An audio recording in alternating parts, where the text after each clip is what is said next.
Hello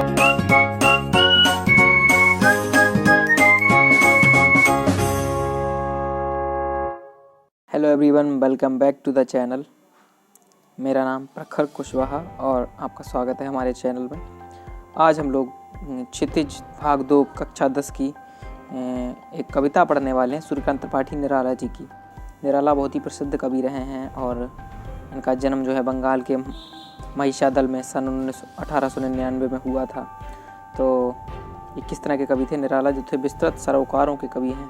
इनकी जो कविताएं हैं उनमें क्या है, विद्रोह और मतलब देश के लिए जो है चेतना, क्रांति, वो इनकी कविताओं में दिखती है। प्रेम की तरलता, प्रकृति का विराट उद्दत चित्रित उनकी रचनाओं में उपस्थित है। मतलब कि ये एक तरह से एक ऐसे कवि हैं जिनकी कविता में विद्रोही स्वभाव दिखता है, क्रांतिकारी स्वभाव दिखता है, अंग्रेजों के प्रति विद्रोह, मतलब अंग्रेजों नहीं, जैसे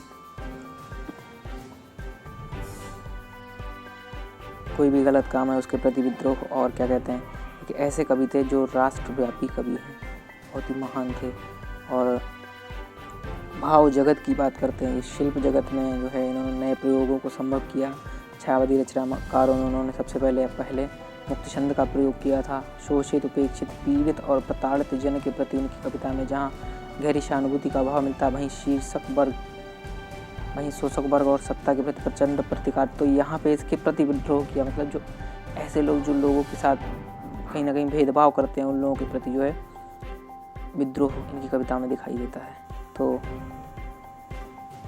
कहीं ना कहीं भेदभाव करते हैं उन लोगों के प्रति जो है। चलिए शुरू कर लेते हैं। सबसे पहले आप लोगों से एक रिक्वेस्ट है मेरी कि अगर आप लोगों ने अभी तक हमारे चैनल पुश क्लासेस को सब्सक्राइब नहीं किया है तो आप लोगों से सभी से हमारी विनम्र निवेदन है कि सभी लोग आगे अपडेट पाने के लिए, आगे की वीडियोस को देखने के लिए हमारे चैनल को सब्सक्राइब कर लें और बेल आइकन को दबाना ना भूलें, ताकि जो भी अपडेट आए, जो भी नई चीज़ आए, वो आप लोगों के लिए मिलती रहे। और एक आपसे और गुजारिश है कि मेरा पेज है फेसबुक पे प्रखर कुशवाहा नाम से, उसको फॉलो कर लिए तो आप मुझे इंस्टाग्राम पर भी फॉलो कर सकते हैं, प्रखर कुशवाहा ऑफिशियल करके। और ज़्यादा से ज़्यादा इसको शेयर करिए। और चलिए हम पढ़ते हैं। तो इसमें जो है 2 कविताएँ हैं इनके द्वारा लिखी। एक उत्साह लिया गया है और एक अट नहीं रही ली। तो हम दोनों कविताओं की चर्चा करेंगे। इस सेशन में हम जो है उत्साह कविता पढ़ेंगे और उसकी अगली वीडियो में जो है हम लोग अट नहीं रही कविता पढ़ेंगे। तो चलिए शुरू करते हैं।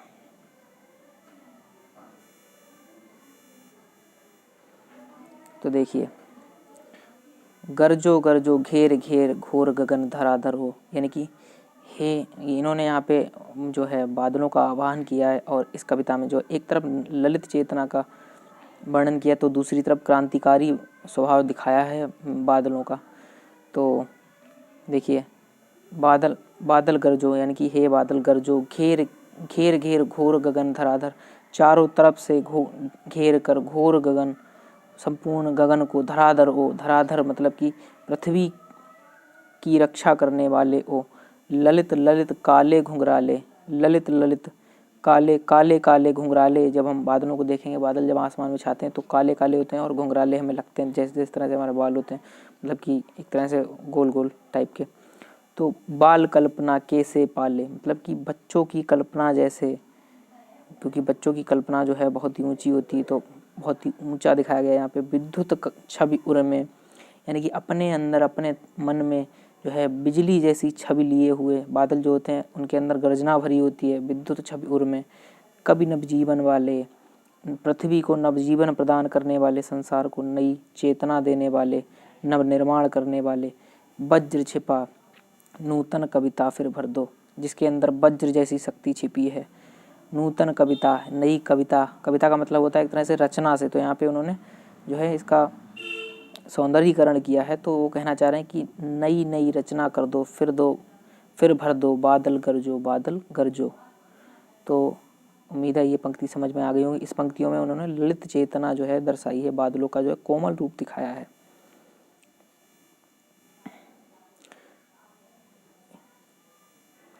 ऊपर जो है एक जगह पे कोमल रूप दिखाया है, एक जगह पे जो है क्रांतिकारी रूप दिखाया है। तो ऊपर जो है ये यहाँ पे ललित छवि घुंघराले काले कल्पना से, विद्युत छवि वाले, यहाँ पे उनका बादलों का जो है क्रांतिकारी रूप दिखाया है। और अब जो है इसका नीचे देखिए, विकल विकल उन्मन थे उन्मन, यानी कि जो जन जो हैं उनके अंदर व्याकुलता भरी हुई है। और उन्मन थे उन्मन विश्व के निदाद के सकल जन, लोग जो हैं व्याकुल हो रहे हैं। निदाद मतलब गर्मी, अत्यधिक इतनी गर्मी पड़ रही है कि सकल जन समस्त संसार के लोग जो हैं वो गर्मी से एकदम परेशान हो गए हैं। नए अज्ञात दिशा से अनंत के घन, आए अज्ञात दिशा से अनंत के घन, यानी कि अनंत मतलब आसमान से, अनंत के घन आसमान से आए बादल, अज्ञात दिशा से आए, पता नहीं किधर से आए आप, तो चारों तरफ बादल ही बादल होते हैं। तप्त धरा जल से फिर शीतल कर दो, यानी कि तपती हुई जो सूर्य की रोशनी से जो तपती, सूर्य की गर्मी से तपती हुई जो धरा है, पृथ्वी है, उसको जो है ठंडा कर दो। बादल गरजो, यानी कि ऐसे गरजो कि लोगों को जो है एक नई शांति मिले, लोगों जो गर्मी से तप रहे हैं उनको जो है थोड़ी सी राहत मिले गर्मी से। तो इसमें जो है उन्होंने जो है बादलों की नरमता को दिखाया है और बादलों के द्वारा किए जाने वाले पृथ्वी